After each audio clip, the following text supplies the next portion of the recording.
Hey everybody, how's it going? Welcome to the newest segment of the China Doll podcast called Powered by Music, where we talk about everything music. We are joined by the incredibly talented singer, songwriter, and recording artist, Monique Hasbun. Monique, how you doing? Hey, I'm good. Thanks for having me. It's such an honor to be here. Really, thank you for having me. Absolutely, absolutely. So, guys, just to, before we take a deep dive into everything, talking a little bit about how me and Monique met. So we met on social media. I came across her profile on Instagram, looked up her Spotify. I looked up everything on her website, and it was like really, really awesome. I was so impressed. And I had to reach out to you, Monique.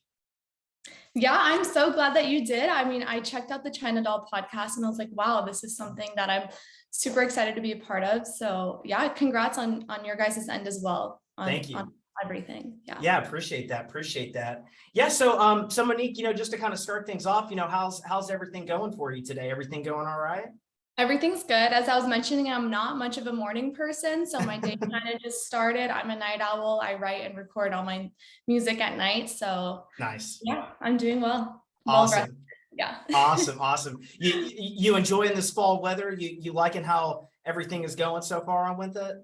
Definitely. I live in Phoenix, so it's super, super hot. So it's finally nice to be outside and not die of like heat stroke or anything. So it's good. Yeah. What's the temperature out there, if you don't mind me asking? I think it's like 80, but that's like chilly for us. It's like, oh my God. Wow. Sweater weather. Sweater weather, love it. Yeah, I totally understand. Yeah, I live in Houston, Texas, and so I could definitely empathize with the hot heat and stuff like that. So I understand where you're coming from. So right now it's just like, oh my gosh, thank you, Lord, for giving us some fresh air. So right, yeah. Yes. Monique, yeah, I mean, Halloween is like just around the corner. Do you have any special plans for that? It is. I mean, I think I'm just gonna hang out with friends, get dressed up, take some pictures, I mean, I'm 24, so I'm not like trick-or-treating or any of that, but sure. Hanging out with friends and looking cute and having fun. Love it. Do you normally like dress up and stuff like that, or? Yeah, I mean, I love dressing up in general, so Halloween is extra fun for me, Nice. So, yeah. Nice. I love it. Yeah. So Monique, just to go in here, guys, Phoenix Magazine had dubbed Monique being the Shakira of Phoenix. Monique, I'm really curious on that title. Can you tell us a little bit more about, how you got entitled with that, and kind of what was the meaning behind that? Yeah, I mean, it was such a huge shock to me. I did an interview with Nikki D'Andrea, and she's a really phenomenal writer for Phoenix Magazine, and she interviewed me and she asked me like who was my biggest inspiration and like who do I kind of want to follow in the footsteps of. And I thought Shakira was a great example because she's so globally recognized, and I was like, I kind of want to be that. And she's also half Hispanic, half Middle Eastern, and as am I. I'm like, that's a really great, model to follow. And she's also gives back. She has a lot of charity. So I'm like, okay. So I was just like, I want to be philanthropic just like her. So I kind of gave that little blurb. It was like one sentence. Like I barely mentioned Shakira, right? And so, and whatever, the interview was done. And then she never told me when the magazine was coming out. So I was like, okay. So I was at Whole Foods with my mom and I see the new edition of Phoenix Magazine. And I'm like, I wonder if I'm in that. So I'm like flipping through the pages and I see this huge picture of me saying Shakira of Phoenix, and I like freaked out. Wow. What is going on? Oh my gosh. Yeah, I was like, oh my God. It's so like, I don't even have words to describe it. Like it was so, like, I was just like, that is such a big like shoe to fill. Like that's so crazy. But obviously I was super honored, but I was like, wow, I did not expect that. So that's so cool. That's the story of that. Yeah. No, that's really cool. Yeah, I saw that on your website and I was just like, oh my gosh, like that's so, what an honor to even, be referenced with that artist. And so that's incredible. Yeah, it's honestly insane. And so till this day, I'm like, I hope I can live up to that. And, freak me out every time I talk about it. But Yeah. And so every time my mom and I went grocery shopping, it was in August of 2020. We would open up the magazine at every grocery store to that page and like leave it open to that page, or like, Oh, nice. Nice. or like maybe people will like pick it up and read about me. So yeah. That's so cool. It's like, hey, like, Right? Yeah, it's so funny. So I yeah. love it. I love it. Yeah, but before we get into a deep dive into your songs and style, I really want to learn a little bit more about, your musical background. Yeah. I understand that you have self-taught, which is such an incredible thing. And just curious, how did you get started with music? Yeah, well, I started at an early age. My mom, growing up, she played classical Spanish guitar, Mm. and then she taught my brother, and my brother's like a really professional, amazing musician, and he taught me how to play guitar. Like he taught me like a couple chords, and from there I was like, I love this. So I learned, Wow. how to sing and play guitar and do all that stuff. So it really started in the family, and yeah, my family also owns like a family owned restaurant. And so every weekend in high school, I would sing and perform there for our customers for free, of course. Mm. And that's kind of how I got started, as well as like donating my time. Like I did a lot of charity as well, just because, I was young. I didn't Mm. really have much musical experience. So it's kind of how I got started in music. So Loving it, loving it. That's so awesome. Yeah, I mean, getting that practice, getting that exposure, especially with your folks owning that restaurant, that's definitely good right there.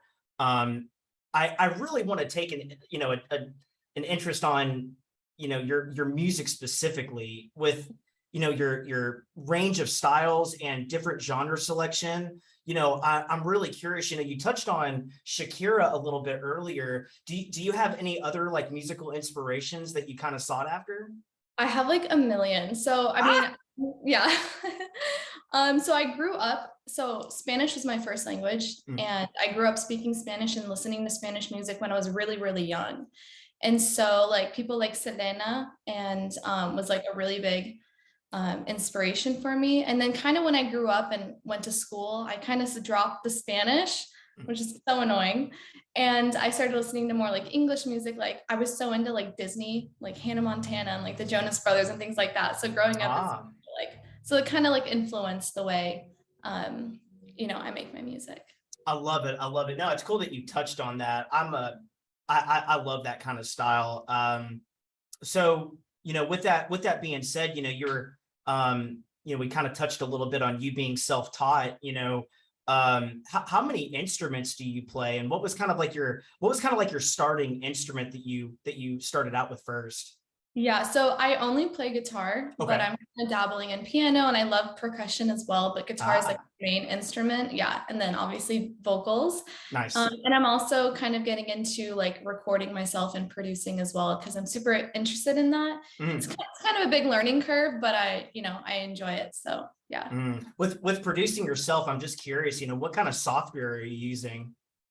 So my brother taught me how to use Ableton. So Ah, that's kind of what I use. Yeah. nice. Love it, love it, love it. Yeah, that's a really popular system in terms of like pop music and EDM techno. Very, very well in tune with that. That's great. Yeah. Um, so taking a dive into your singles, your recent single that came out in August is called Mysterious. I loved it. Yeah. Really, really good song. Can you tell us a little bit about the songwriting process and, kind of what the meaning was behind making that mysterious song?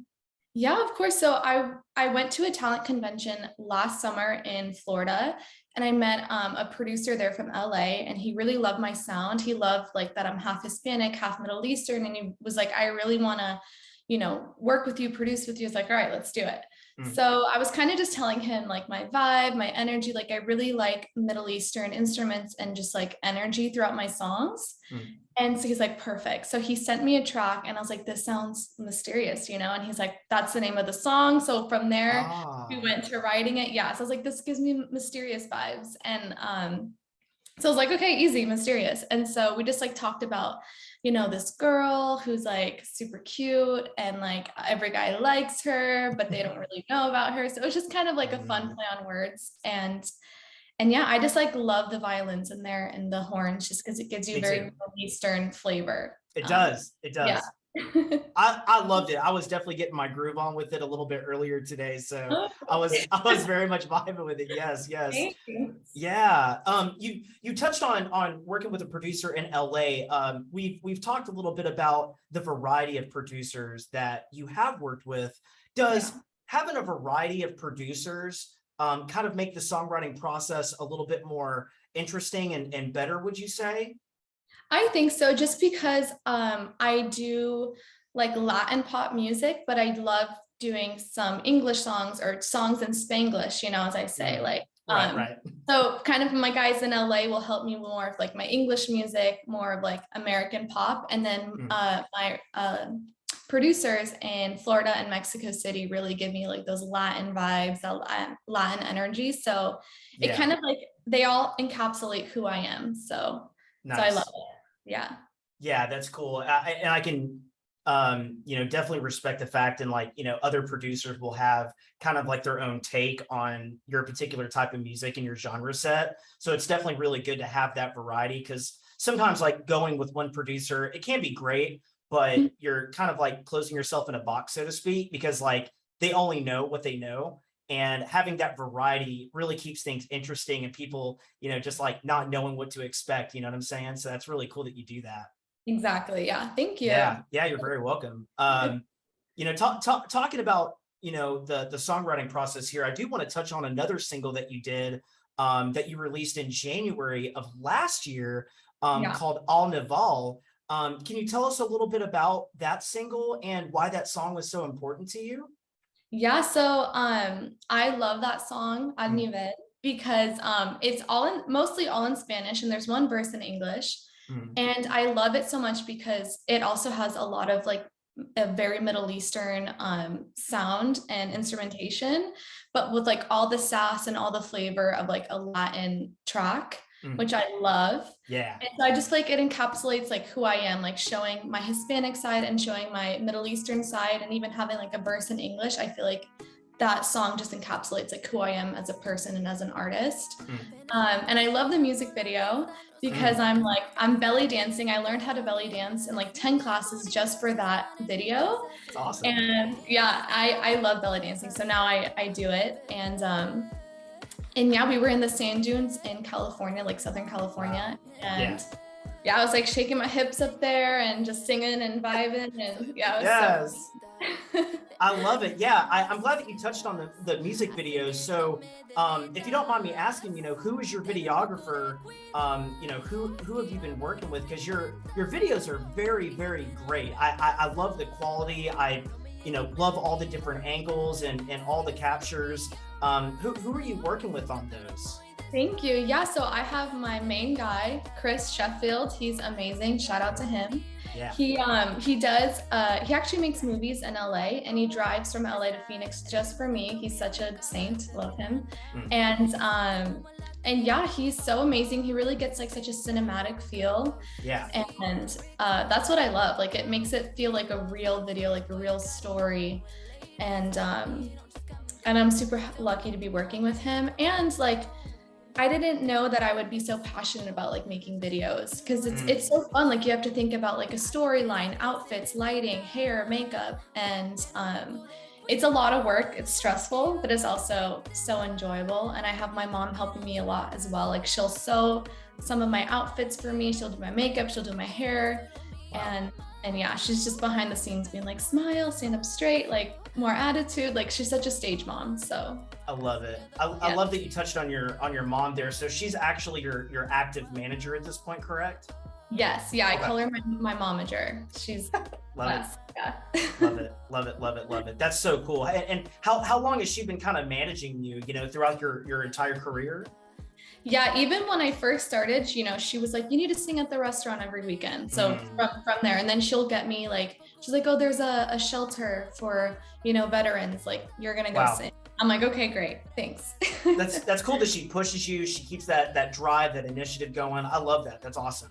Definitely, yeah, she's the best. 100%. So, as we discussed, we've been diving in a little bit about your music. You did graduate from Arizona State University. When was that, if you don't mind me asking? Yeah, so I actually graduated in 2018. Mm. I didn't want to go to college because I was like, I want to do music. My parents didn't go to college and they own a successful business. I was like, okay, I don't need to go either, right? Mm. And but actually in high school, I got college credits. So I was already 2 years ahead, which is so amazing. So I was like, oh, I don't, I'm already ahead in college without even going. I'm going to focus on music. But my friends kind of peer pressured me into going. And I was like, okay, I guess I'll go. Right, right. And so I went, and it was like the best decision of my life. And I studied abroad and I met so many people. And then, and yeah, I graduated in 2018 and actually got to give a speech at my graduation, which is amazing. But Wow. I really don't like talking. Like giving a speech is like my worst nightmare. So I was like, I Ah, have to sing. So I was yeah. like, so I wrote a song for my graduation as well. It's like, I'm gonna give a little speech and then just sing a song because that's what I'm comfortable doing. Right, right, right. And yeah, I wrote a song for my graduating class and I Nice. performed it. And it's on YouTube as well if you guys want to go check it out. So you have to scroll down. It's down there. But Cool. it was an amazing experience. Yeah. That's so awesome. That's so awesome. I love that. I wish I could have done that at my graduation ceremony, like played a little piano Right. piece or something like that. That's such an honor. I love to hear about that. Thank you. Um, yeah, absolutely, Monique. Do you happen to have any current projects or singles that you're working on at the current moment? Yeah, I actually have a lot that I'm working on Mm. that will be released next year. So Mm. kind of like November, December, I'm just like working through getting everything ready for the new year. Nice. Um, yeah, touching on like my Middle Eastern roots, I was actually in Palestine this summer and I met this really well-known artist. He's in Dubai now, and we're working on some songs in half English, half Arabic. So that'll be really exciting. He's doing Mm. the Arabic, I'm doing Spanish. Right, I right. don't speak Arabic, yeah. Yeah, And so I'm just super excited to, to dig into more of my Middle Eastern roots and work love with them. it. Yeah. Love it. That's awesome. That's exciting to hear. When can we possibly expect something? Maybe like early 23 or like late 23? We'll be looking. Oh, so I think like early January, Cool. you'll see something new. Yeah. Definitely keep you posted on that, guys. Monique, thank you so much for jumping on board and, taking the time to have us get to know you a little bit better, get to know your background and your songs and, your a little bit of, how you got started with music. And we always do appreciate it. Where can people find you on social media? Yeah. So I'm on everything. I'm on Facebook, YouTube, Spotify, TikTok. Mm. It'll be Monique_Hasbun, Hasbun. Yeah. Nice. Well, there you have it, guys. Monique, thank you so much for joining us. Guys, if you are a singer, songwriter, recording artist, producer, we would love to have you on the show. Please DM me at Michael D. Tidwell, or you can DM us at the China Doll Podcast on Instagram or Facebook. Thank you so much, guys, for joining the Powered by Music segment where we talk about everything music. Y'all keep it real. Thank you so much, guys. Y'all have a great day.